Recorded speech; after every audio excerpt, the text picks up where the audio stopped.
আসসালামু আলাইকুম। আমি অ্যাডভোকেট শাহানা সুলতানা সুমা, অ্যাডভোকেট, কুমিল্লা, জজ কোর্ট। পুলিশ যদি ফোন করে আপনাকে থানায় আসতে বলে, তাহলে আপনি অবশ্যই পুলিশকে ৩টা প্রশ্ন করবেন। এটা হচ্ছে আপনার একটা অধিকার।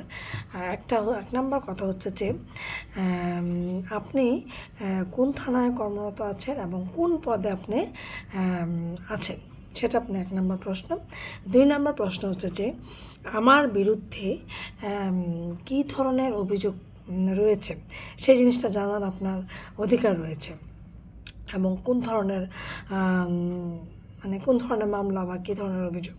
আর ৩ নম্বর কথা হচ্ছে যে আপনি আমাকে এভাবে থানায় ডাকতে পারেন না। আপনি ফৌজদারি কার্যবিধি সিআরপিসি ১৬০ ধারায় লিখিত নোটিশ আমার বিরুদ্ধে পাঠান। তো এই ৩টা প্রশ্ন কিন্তু আপনার পুলিশকে করার অধিকার আপনার রয়েছে। তো আপনি অবশ্যই এই জিনিসগুলো আপনি জেনে রাখবেন এবং আপনি নিজেও জানবেন, অন্যকেও জানিয়ে রাখবেন। তো খোদা হাফেজ, আসসালামু আলাইকুম।